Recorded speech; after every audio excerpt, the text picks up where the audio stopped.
संस्कृति को लेकर आज समाज में लोग बहुत कुछ कह रहे हैं। कुछ हिंदू वर्ग के लोग हैं जो कि मुखर हो रहे हैं इस विषय पे, आपका क्या कहना है? समय समय पर वैदिक परंपरा के विपरीत स्थिति में कुछ विकृत मानसिकता वाले लोग सदैव ही कुछ कुछ करते रहे, कोई नई बात नहीं है। परंतु इस प्रकार का आयोजन है पूरे समग्र समाज को सनातन की चेतना प्रदान करता है। भोजन करने से पेट कहीं भी भर सकता है, पर भोजन की जो सनातन विधि है, जो हमारी परंपरा है, क्योंकि हम भोजन को प्रसाद कहते हैं, अन्न को ब्रह्म कहा है।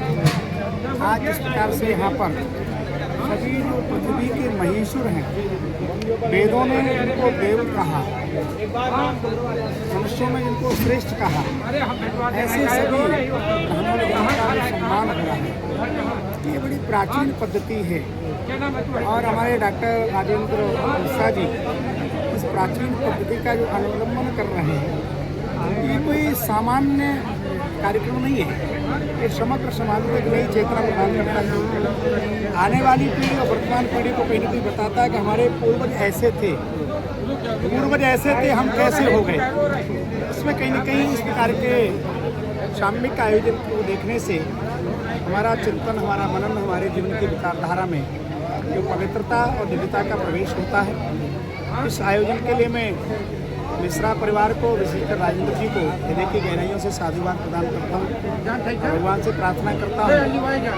धन तो बहुत लोगों के पास है। महाराज जी, प्रतापगढ़ की पावन धरती पर जबकि आप आए हैं और मैंने देखा है कि सनातन के विषय में आप लगातार आवाज़ उठाते रहते हैं, ऐसे में प्रतापगढ़ वालों को आप क्या संदेश कहना चाहेंगे?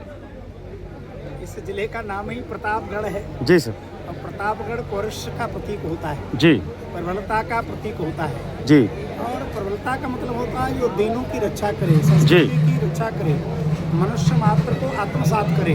जी। प्रताप माने तेज, प्रताप जी। माने ऊर्जा। जी।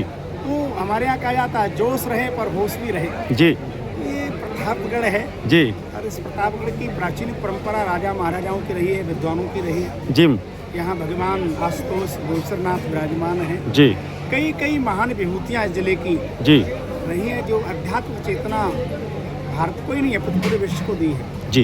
पूरी विश्व को मानवता क्या है और दानवता क्या है, इसमें भिन्नता दी है। जीवन में सहजता और सरलता क्या है, क्षमता विषमता क्या है, दैन्यता और दानवता क्या है। जी। इस भूमि से समय समय पर भगवत इच्छा से प्रेरणा प्राप्त होती रही है। तो इस प्रतापगढ़ में आने से स्वाभाविक है जी। को एक गौरव की अनुभूति होती है, जी। आनंद की अनुभूति होती है। जी। मुझे आज से करीब मेरे ख्याल से 10-11 वर्ष पूर्व, 16 वर्ष पूर्व आने का सौभाग्य प्राप्त हुआ था। जी। तब भी राजेंद्र जी माध्यम थे। इतने समय के बाद मैं व्यस्तता के कारण नहीं आ सका। जी। आज आकर के एक अपनत्व की अनुभूति हो रही है। जी। और लगता है इस प्रकार के आयोजन से जी। मुझे लगता है, देखिए कुछ लोगों को संकुचितता, विभिन्नता दिखाई दे सकती है जी। और ये वास्तव में क्या है, जो समाज के अग्रणी हैं उनको भी चिंतन करना है कि हमारी भूमिका क्या है समाज के लिए और क्या हो रही है। जी। हमारी स्थिति क्या है। भोजन तो कहीं मिलता होगा, दान दक्षिणा कहीं मिलती होगी, पर यहाँ जिस प्रकार का समानता और सम्मान प्राप्त हो रहा है, मुझे लगता है अद्वितीय है। जी। प्रेरणा का विषय है। जी। और यहाँ से सनातन की एक नई जागृति, नई चेतना प्राप्त हो, जी। उसी में समाज से प्राप्त जी, धन्यवाद।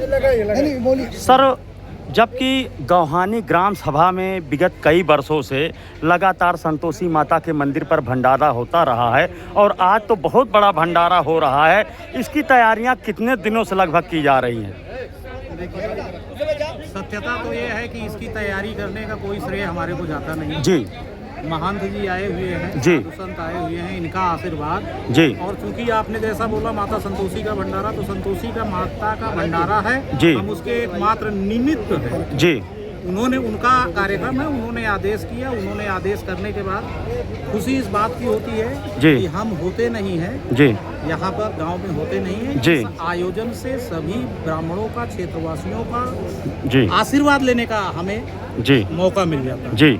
तैयारी करने के लिए जी। सब कुछ अपने आप हो जाता है। जी। सत्यता ये बताई जाए कि अगर लोगों को 200-400 लोगों को भी खिलाना पड़ता है तो उनको बोलना पड़ता है कि आप परोसिए, आप ये देखिए, आप वो कीजिए जी। इसमें हमें किसी को कुछ बोलना नहीं पड़ता जी सभी अपने अपने कार्यभार को जी। और हम पर बड़ी कृपा है संतों की, जैसे महंत नवल किशोर दास जी हैं, प्रभुपाद जी महाराज आए हुए हैं जी। और सभी संतों का आशीर्वाद है जो फलीभूत हो रहा है। जी। भूसुरों का यहाँ पर जूठन द्वार पे गिर जाता है, इससे हम धन्य हुए। जी, ऐसे कार्यक्रमों से सनातन धर्म को मजबूती मिलती है। और आप तो डॉक्टर साहब हैं, लोगों का इलाज करते हैं, लेकिन इतना बड़ा कार्यक्रम मैं देख रहा हूँ कि पहली बार हो रहा है जो कोई डॉक्टर साहब करवा रहे हैं। जी होता रहता है, जी। प्रतिवर्ष ये कार्यक्रम होता रहता है जी। और यही एक कार्यक्रम नहीं, जी हम तो दिल्ली में कार्यक्रम करते रहते हैं। जी। हम गैर सिंधी पहले व्यक्ति हैं जो सिंधियों के कार्यक्रम करते रहते हैं। महाराज जी उसमें पहुंचे हुए हैं जी। तो उसका वहाँ लोग सराहना करते हैं। सिंगल हम पर्सन है सिंधियों के 40 प्रोग्राम में हम शामिल होते हैं। आप जी। तो झूलेलाल के बारे में जानते हैं। जी जी जी।